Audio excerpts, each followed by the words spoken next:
I am NetMoverSitan. Just to warn you in advance that this next one is going to be disgusting.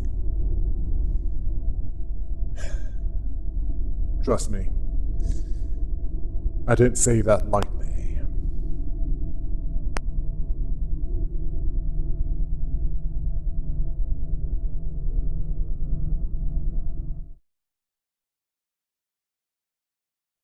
Next we have the Smiling Faces. This is a syndicate full of joyful cannibals. They also know how to make the torment last for their victims. As for their pipes, that's where they smoke combat-enhancing narcotic drugs. Which likely meant that they've lost nothing as far as sanity was concerned. As, so far, they don't sound like they were mentally healthy to begin with. Anyone thinking that Gebura is one of the few sane people that came from District 23? Well, this syndicate certainly sounds like they come from there, where it's rare to be one that isn't a cannibal. Anyway, they are themed around a Korean folk dance troupe. Yeah, that's how this syndicate operates. I mean, imagine a city similar to this in England.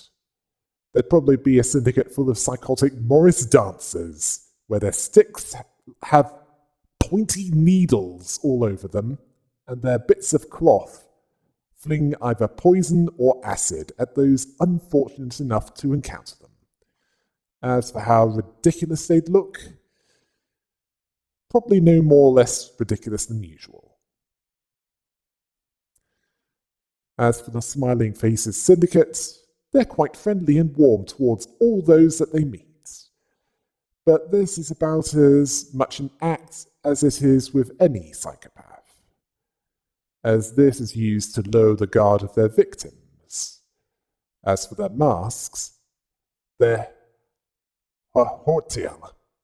Sorry if I butchered the pronunciation. Used in a number of ritual dance dramas of the Hahoi folk village. One of the most important images representing Korean culture. A national treasure and an intangible cultural asset. The masks of the Smiling Faces look similar to the aristocrat mask or yangbang, as it's spoken in Korean. Their pipes are designed based on tobacco pipes used in performances done of biona nori, which involves some kind of basin or sieve frame where performers spin and toss this into the air with the tobacco pipe, while talking with a clown. Well, the Smiling Faces are anything but comedic.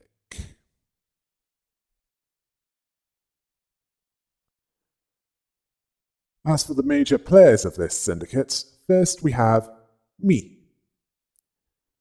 Now she has a greedy streak, yet she cares enough about the others to understand that. Understand that the others need to eat as well. She also understands that they should, under no circumstances, do any harm to the residential area of the nest. That's no home invasions, no trashing them, not even urinating in the corner of the inside. And to be honest, they're more likely to use the toilet to relieve themselves. Well, if the fingers wouldn't do this under normal circumstances, they'd be if they tried that. So they don't. All to make it look like the best parts of the city. The city's taboos are a huge deal. more so than the taboos of the nest. Break that, and you're deader than the concept of labour rights in the wings. She understands the need to use the smoke from her giant crack pipe to dull the pain of her torture victims and prolong their pain.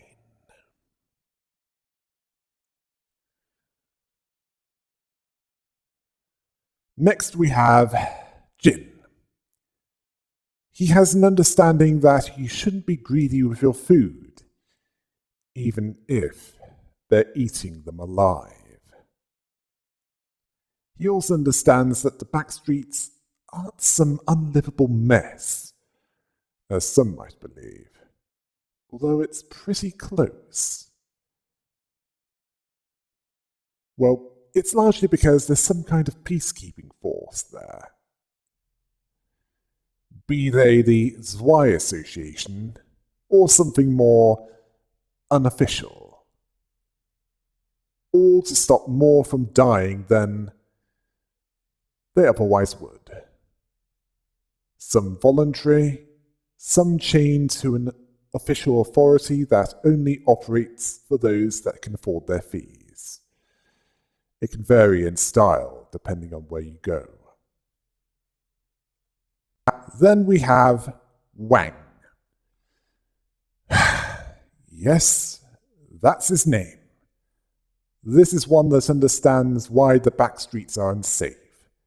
It's because of the night in the backstreets, where even the Zwei Association wouldn't do much about it. When nothing is forbidden within the backstreets. Not even recording videos would help, and even the evidence is eaten up by the sweepers. Well, what isn't eaten up by them is likely to be scavenged by those brave or indeed foolish enough to be out around that time. The head, the associations, other this professional groups, they don't give a about any of that, as those that try to investigate what happens during a night in the backstreets, it results in the claws being sent to take care of the problem. As this time was apparently sanctioned by the head. Even though those within the backstreets are scared out of their disease-covered skin, well, it's a method of control, part of the head's rule by fear, and also to make any resistance to their rule, no matter how small, destroy itself, saving them the trouble. Between 3:13 and 4:34 local time, you'd better be in a secure location. Otherwise, you're these drug-addicted cannibals being a part of that terror for their own reasons, much to their pleasure, and much to the displeasure of any unfortunate to meet them. His pipe doubles as a weapon, and he's the one that deals with the fleeking, while making sure that his victims are unable to know where they were or even to cry out.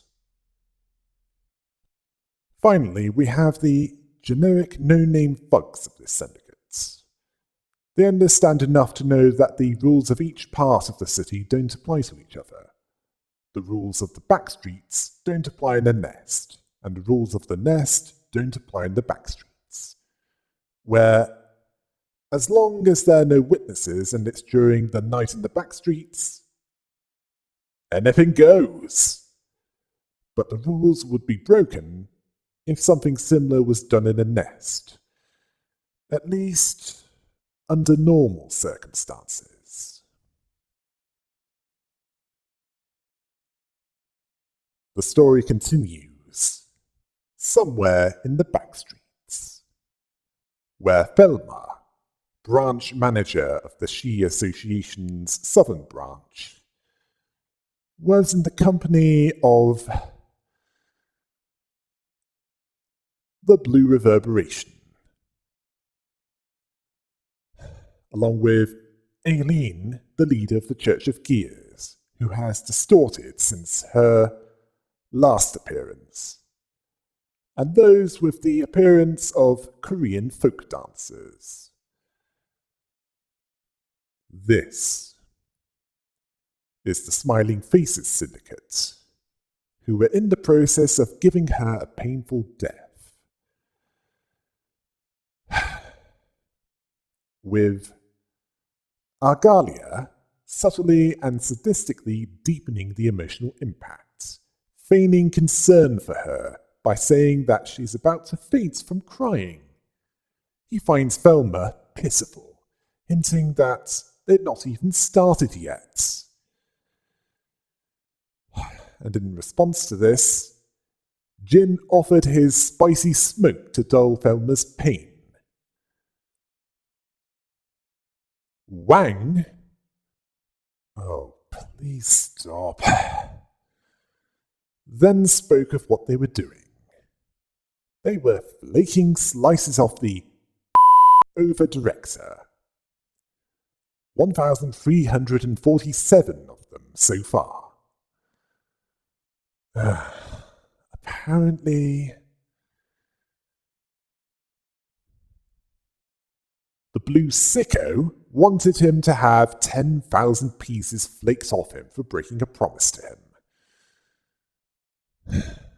Sounds excessive, doesn't it? Me was eating them in front of him. Jin complained about this as she was greedily feasting on them. She failed to see why she shouldn't eat them now. Wang told them not to fight over it. They're flaking enough to feed all of them. As for Argalia, he didn't see why Thelma was looking at him in that way, as he knew the terms of their deal. He was handling the task so well, and yet he failed him in the end. Me revealed that Thelma was gagged and asked if he wanted it removed so that Thelma could say something. He allows them to do so. Clearly they know better than to bite the hand that fed them, especially as he brought them an easier meal to feast on.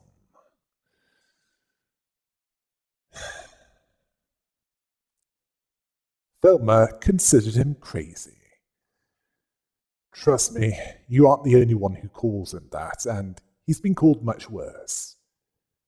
It's what happens when you make a deal with the devil in the end. All he needed was a good enough excuse. Thelma was apparently given an impossible task, as in one that he was guaranteed to fail.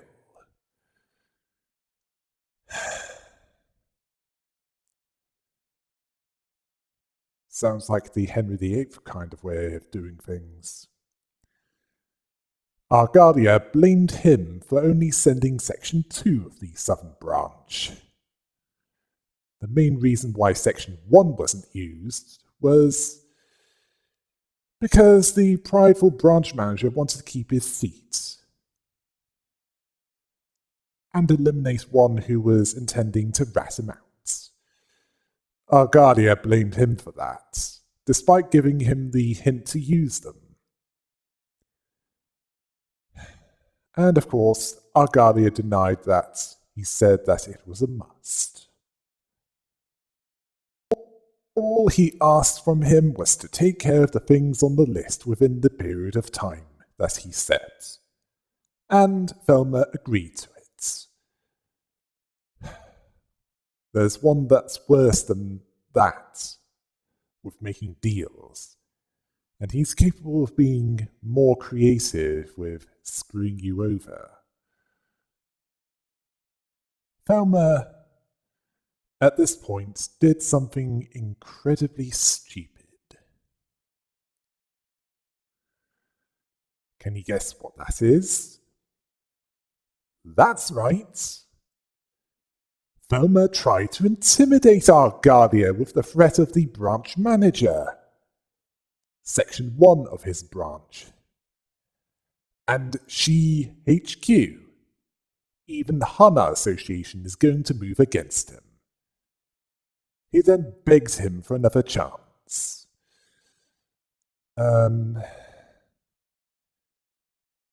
About that. Argalia sounded disappointed in Velma for not saying sorry for breaking their promise. Until the end. It ached his heart. Liar? As for worrying about him, Velma doesn't have to do that. He has his own problems. They were in the back streets of District 23. Yeah, there would be a syndicate that's big on eating human meat. And this time it's not due to pianist-induced insanity. It was also nighttime, which Velma didn't know, as his eyes were covered and he was unaware of even where he was, or even when. The night in the back streets was when anything goes, where none would even know where or how he died, or even who killed him, as what the smiling faces won't eat, the sweepers would. Argalia put it as slowly melting away from the city, which Eileen agreed with. Argalia then told them to get it over with. The smiling faces, I mean. Velma then apologized for breaking his promise. Velma, do you seriously think that it would make any difference at this point to Rachel Joker in the blue coat? The smiling faces awaited Argalia's word. And then Velma said that it was all his fault, where he'd swore that he'd never try to pull any cheap schemes, nor would he ever break his promises with him ever again. It seems that it was working, as Argalia said that he was about to shed a tear. He then went on to say that there was no way that he'd spare him for making such a sincere apology. He knew that he wasn't the brightest friend in the supposed shed, but he didn't think that he'd be that slow. Yeah. As I asked before, would it have made any difference at this point? We're talking about a psychopathic nutjob here, so the answer is no, it wouldn't. It was at this point that Wang put the gag back on. Velma then spouted out some quite understandable verbal abuse at Argalia before it was put back on. Me didn't approve of his sad face, as they need more smiles and laughter in their lives.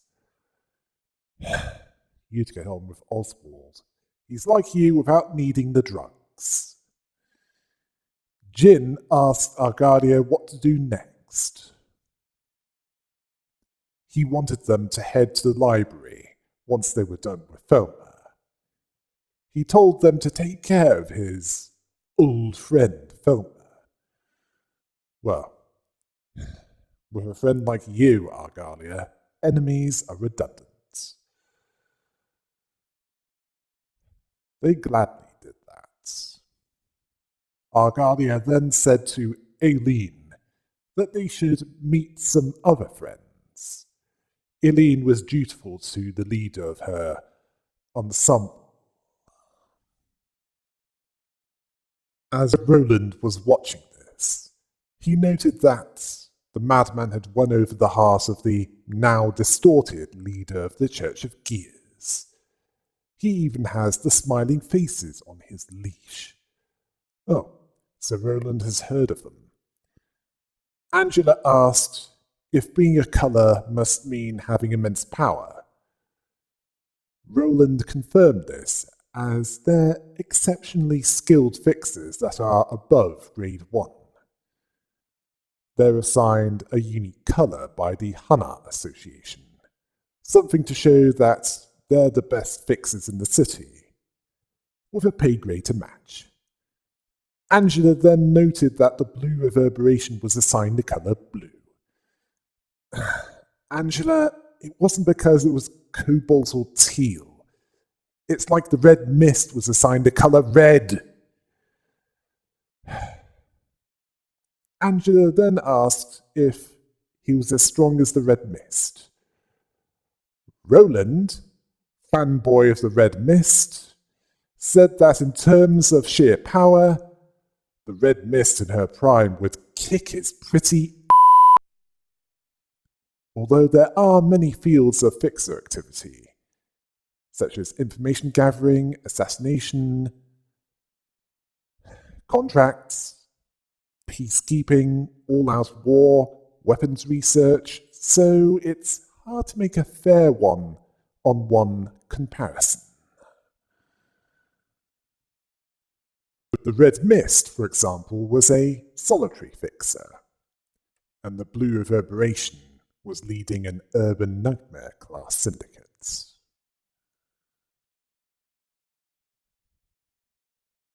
Angela then asked if they could get the Blue Reverberations book, if they happened to need it. Roland was certainly willing to try, as the city would be better off without that deranged Regency dandy. Upon arrival, Jin was impressed with the decor. Mi was more cautious about her surroundings in that tiger's den. Wang was impatient for the director of the library to show up. She then appeared to greet them. Jin poured on the charm. Wang asked about the Book of Yujin that was on offer. Angela confirmed that it was there. This surprised Wang, considering the blue reverberation to be a scary one. Well, he had no problem with you eating someone alive, and before that he terrorized a Shi Association affiliated fixer office indirectly into going into the library. That's certainly one way of putting it. According to Jin, everything is going as planned. This unnerved Angela slightly, and she ushered them in. After the smiling faces were made into some gruesome reading material, Roland asks, what could the blue sicko be looking for so badly? That's what I want to know. He couldn't guess, as there were too many possibilities right now, as it's hard to predict what that crazed pervert can and will do when he doesn't know what he'd do at times. Or at least he gives that impression, as he's certainly moving in a quite specific direction.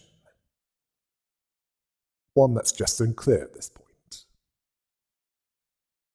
It's that time again! More anime come to life. This time, it's the magical girl of justice! otherwise known as the Knight of Despair. This rapier-wielding product of a marriage between Harvey Two-Face and a Disney princess despaired at seeing no good in the world. Well, in a world where the line between good and evil are more blurry than a cat's vision up close to anything, it's harder to define for those with a purely black and white morality. Also, don't expect her to start singing unless you count her making her victims scream in agony. And also, don't expect the chiropteran-themed detective to intervene. She was so consumed by despair that she cared for nothing else, due to her being unable to protect others, losing them. She didn't want to wake up ever again. She wanted the librarians to finish her, to get it over with. Yeah. A sufferer of depression with suicidal thoughts. Not a good state for anyone to be in, never mind an abnormality with the power of anime on her side. Tipperev had some respect for her, and had something to say about her self-inflicted pain. As for her librarians, they mentioned how she worked in the Botany Corporation, where she improved the resistances of a single employee, except that which damages the soul.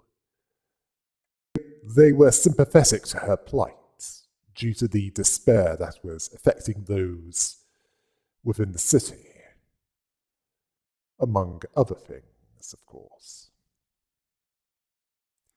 Then we have, well, her rapiers. The ones that do the actual fighting. She, on the other hand, was mostly immobile.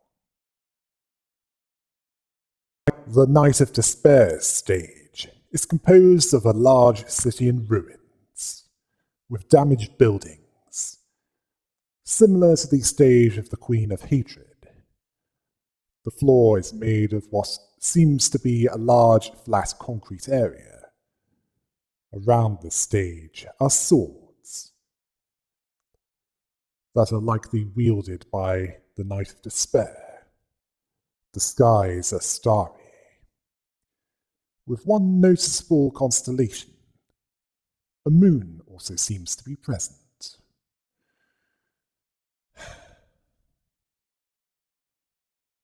Tipperev and her librarians had to deal with the rapiers and make them impale the Knight of Despair. They had to do this a few times to be victorious against her. After that, Tipperev was impatient for Roland to deliver the books on natural sciences. Roland insisted that this was as fast as he could go. Then Tipperev was unnecessarily insulting, saying that a snail would be faster than that. Have you been hanging around Gabura more often? Is that what she says to Chesed when she gets off with him?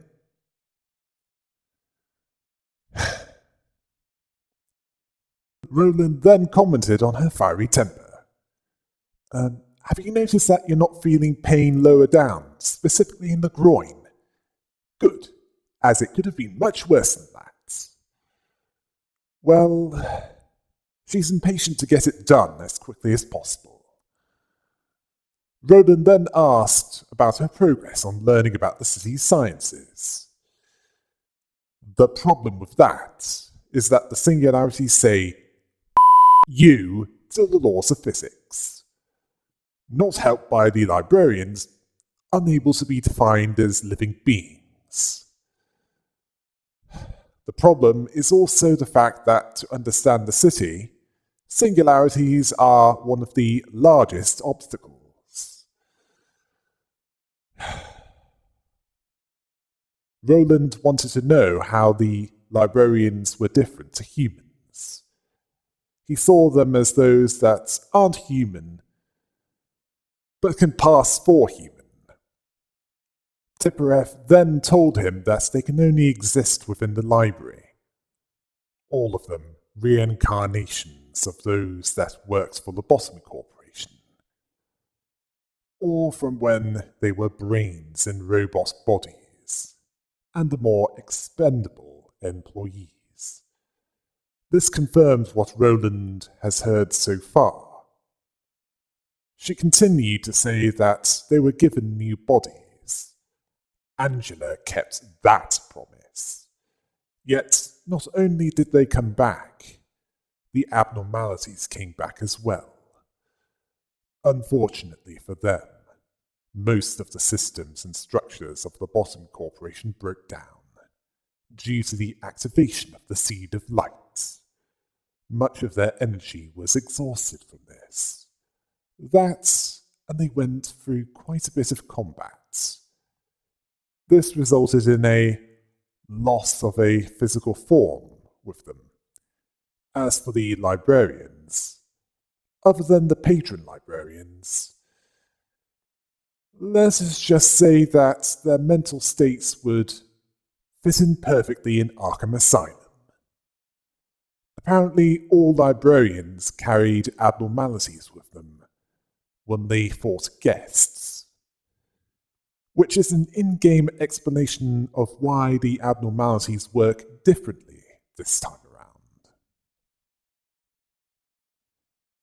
They borrowed their power, rather than the abnormalities being that universe's equivalent of a symbiote that sees its host as disposable, like those from the Marvel Comics universe. Although it sometimes resulted in a loss of control, almost feeling like they crossed the line. Those that do so, let us just say that the distortion occurs. Thankfully, Angela created a buffer to prevent that from happening. Roland compared that to dancing on a stage. Well, that's what it looks like from our perspective. And apparently it's strange for the patron librarians to be there this time.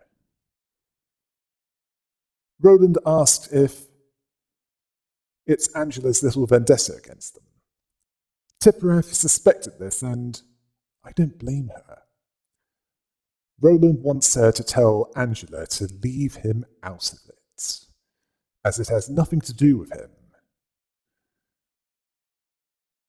Tippereff then goes on to say that death is a temporary setback, as those that died while receiving guests would come back, fully restored. Well, once the library closes. Yeah, that's the in-game reason why they don't stay dead. Even so, death is not something that they welcome on themselves, as they forget that they can revive while receiving guests. The same feeling of depression and dread exists for both sides of the conflict. Death and agony are always present risks in their battles. She then asked if Roland thinks that the library's invitations were dirty. Roland thinks that they're fair enough, but there's a difference. They revive at the end, regardless. The guests don't. Even though the librarians don't remember that. So the backup is made just before the reception takes place, so any memory of their death doesn't exist there. It's considered dirty in that sense. All that matters in the end is that they hurt, regardless of whether they're relieved of all pain after each battle. Roland then asks Tippereff if she resents Angela for putting her on that stage and toying with her. Tipperef didn't think so, as if Angela wanted to bring untold agony towards them, much like how I would feel if ABBA was playing. She would have done that without a second thought. Angela was apparently caring for them in her own way. Well, she's quite a sinner, if she was. Considering how in Lobotomy Corporation, employees were quite expendable, like with the other wings. Although how often this happens is player determined, but this time around, none are left behind.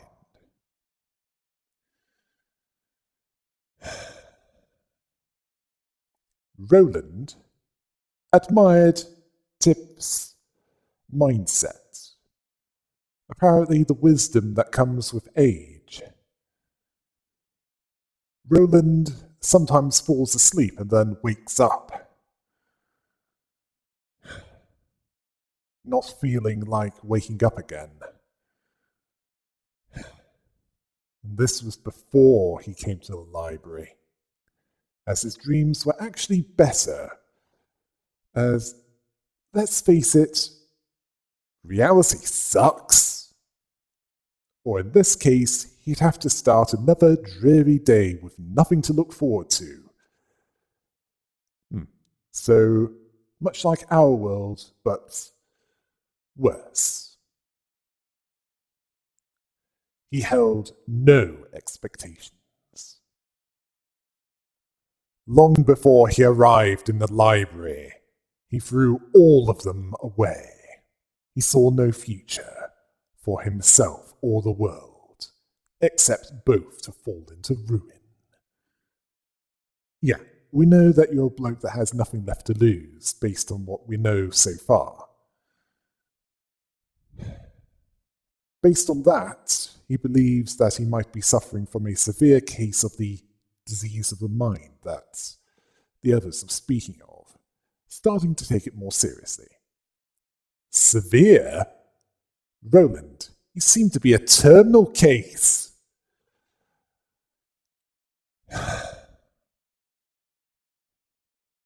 Tipperef believed that they could become better. Roland didn't try to stop her from believing that. He then decided that they needed to prepare for what was coming next. Next we have the big and will be bad wolf. Gebura has dealt with the Red Riding Hooded mercenary. Now she's taking on the wolf himself. He ate the mercenary's grandmother and ate the mercenary herself. Unfortunately for him, the mercenary cut her own way out with an axe. Her grandmother sadly did not survive, so these two were fighting each other ever since. But unlike the image of the wolf, this one is real and is stronger. There's also no mercenary to help with it. Now, it might look innocent at first, but that's a deception. Once at half strength, the facade will be cast off, and he'll look more aggressive and hostile, also more powerful. He doesn't want to be the big bad wolf, but in an almost nihilistic tone, he accepts his apparent fate, seeing no reason for his opponents to be nice to him, warning them that they'll be eaten if they get too close, even believing the tale that he came from, and seeing himself unfit to even need a name. He even believes this when he does eat someone. When he transforms, he's overcome with a hunger for meat, seeing those before him as food, not satisfied until all are within his stomach, driven mad by the stench. Gebura sees the wolf's weakness at the start of the battle as deception, and she just carries on with fighting him until she defeats him. A being meant to be the bad guy. Personally, wolves are predators. They don't usually consider the morality of their action. If they see something as prey and they can take it down, they will simply attack, kill, and eat it. Some of her assistant librarians, on the other hand, are fooled, thinking that it's a delusion of the Red Riding Hooded mercenary. Others aren't, usually the more experienced.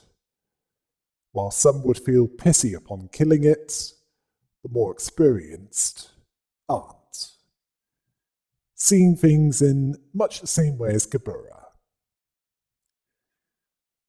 The big and will-be bad wolf stage consists of a forest landscape with a grassy field and several trees in the background, along with a ramshackle house being present on the right, covered in claw marks, where the entire stage is stained with blood and is lit up by a bright blue full moon, which turns a crimson colour once the big and will-be bad wolf transforms. After that fierce battle, Roland walked in on Gebura on the floor of language. To him, she looked like she was in a state of meditation, but in reality she was just taking a break with her eyes closed. He then said that he'd leave the books on the table and leave as he didn't want to disturb her.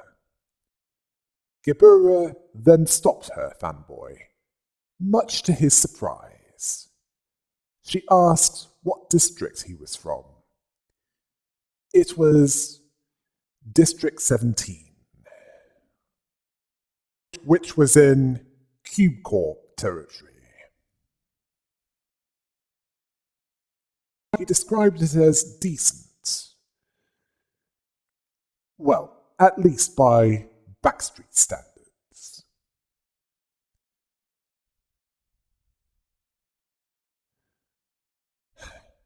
She asked if the part of the backstreet that he grew up in was hellish to him. Roland understood that people live there regardless of how hellish a place is. And it's hellish pretty much anywhere, just in varying degrees. Gebura understood that, as each backstreet had its own variation of hell within it. But one thing that hasn't changed about her is her desire to protect others, even if she wasn't always flawless with that. She then offered him a cigarette, or death stick, or whatever you want to call it. He declined politely as he gave them up long ago. She didn't expect that. Then she went over how Backstreet 23 was in a state of flux. It changed on a regular basis, as if it was a focal point of chaos. Her neighbours apparently had their hearts in the right places. Some were even nice to her, although they'd usually disappear, or appear later with their limbs removed after a night in the backstreets. One of the many hazards of the backstreets. Roland saw this as a reputation well deserved for District 23, as it's a rough mess even by backstreet standards. When she was living there, it was a time when there was a lot of turf wars between the syndicates. Quite a few purges as well. It's much like what's happening in District 12's nest right now. Roland was surprised that she managed to survive all that, when even adept fixers would say, "No, I'm not going there." Roland, are you surprised that she's not a cannibal? Then again, she couldn't imagine moving to another district with less bloodshed. It made her what she was. She was desperately looking for ways to survive in that hell, where even the carnival or the smiling faces seem mild by comparison. She then sought out ways to protect others there.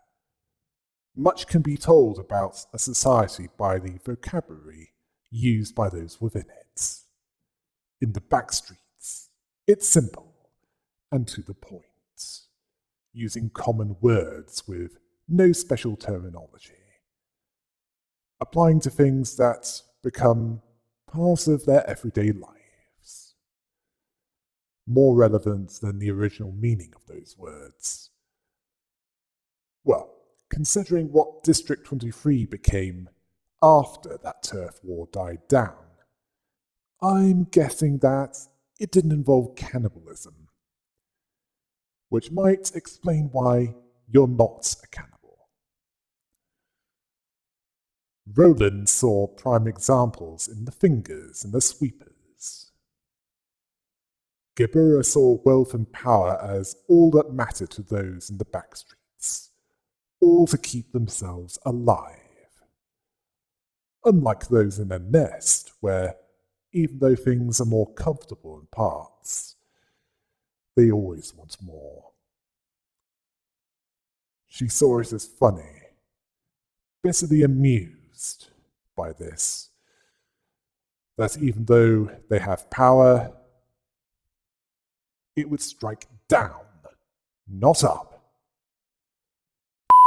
Rolls downhill, doesn't it, Gebura? She saw the victims of the backstreets as potential victimizers that aren't strong enough to someone over. The line between one and the other sounds blurry. Much like how morality in that world isn't entirely black and white, although it can still be unpleasant. Gebura then talks about her first life as Kali.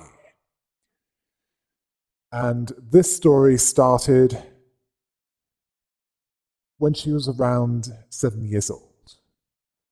She was crying alone in the corner of an alleyway, surrounded by blood and guts.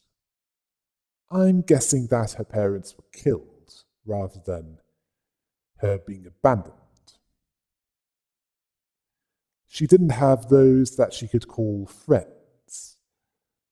Well, people around her would disappear sooner or later, usually due to the violence that's common there, within the backstreets.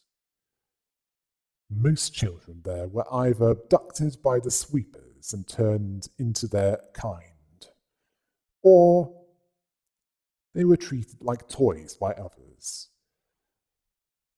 The less we speak about the details of that, the better.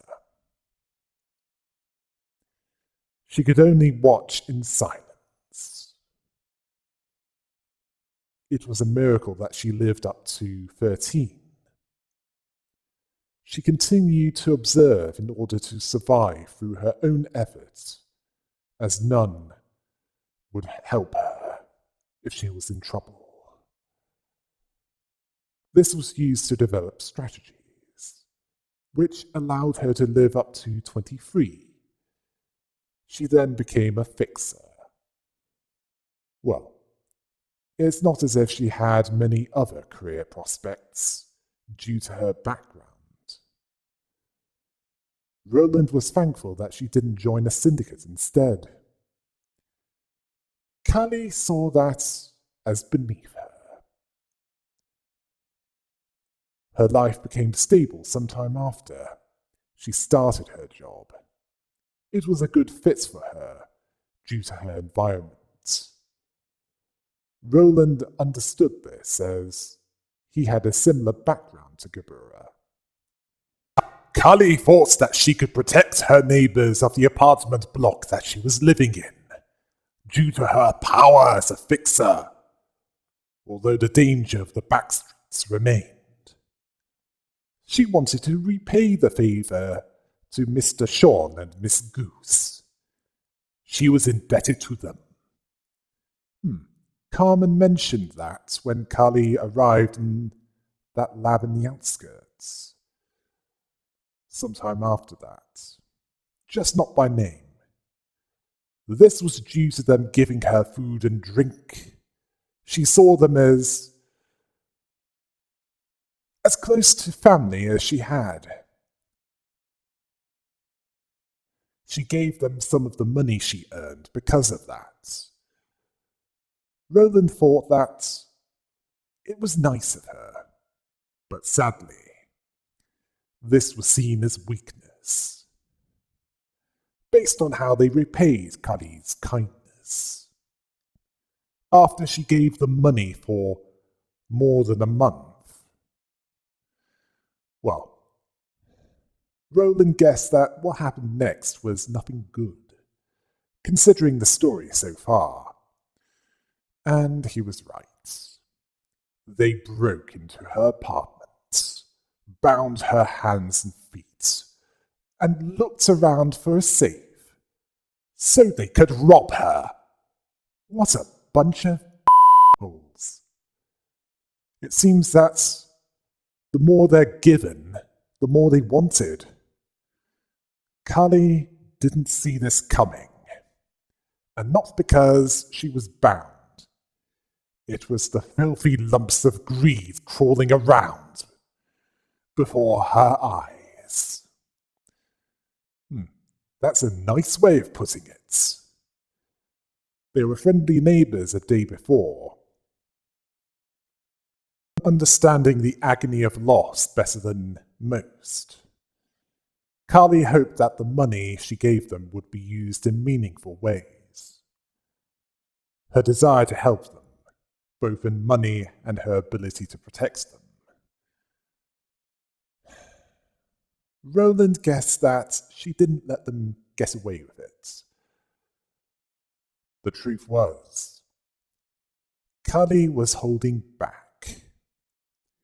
She likely had some augmentations done, as she was strong enough to break through her bindings. She just chose to wait. She wanted to find out why they did it. She wanted to believe that it was a misunderstanding or a prank. I highly doubt that they're the kind to around for that reason. The truth was, based on their repulsive words, they wanted to use her money to move to a different place. Roland wanted to know what happened to them. It was upsetting to him just hearing about it. Yeah, even selfish holes have standards. The cold truth of the situation was, they wanted to rob her for simple greed. This resulted in the largest amount of outrage, resentment, and vengefulness outside of cancel culture. I'd say vindictiveness, but that doesn't really apply, as that implies an unreasoning desire for vengeance. Cully had a valid reason for it, and she dealt with those accordingly. How, you may ask? She killed them all for their treachery, which was hard for her, as after she was done, she burst into tears, covered in their blood. Seeing them, those that she protected from violence, as no different from those that would inflict that violence, if they had the means to do so. It was a cycle that wouldn't stop, regardless of why and who she would protect. So she wasn't being modest with Carmen when she said that it was nothing in response to Carmen speaking of how charitable she could be. It was because it was a betrayal. Roland sometimes feels that there's no point in sympathy. To begin with, in his career, he thought about morality, struggling with it, possibly due to how ambiguous it can be. As for what kind of fixer he was, apparently he was neat and sensible, one who rationally handled his work. Why don't I believe that? I doubt he'd be demoted if he was that capable. Well, he had a decent reputation. Then he threw it all away and plummeted down to grade 9. Anything can happen in life. Even the red mist standing in front of him. He hinted that it was due to him going bat insane and running amok without care about consequences. A lot of enemies were made. Enemies that would him over if they had an opportunity to do so. It's still something he feels strongly about sometimes. Gibura could tell. She could see it in his eyes. She still had Kali in her, even though she feels that she's not exactly the same as her. Roland sees her as rare among fixers, as she's upright and honest. Well, considering that she wanted to make sure before she brutally slaughtered those trying to rob her, you're not wrong about that. After that, Gibura wanted to sleep. Roland decided to let her sleep and left the floor of language until the next book delivery. Never disturb someone that can make it painful for you and yet would also get it over with.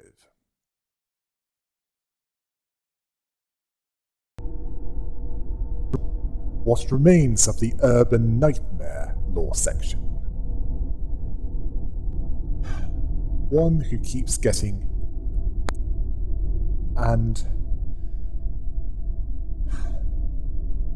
one wing's dirty laundry threatens to be exposed. Until next time. Hail the rabbit!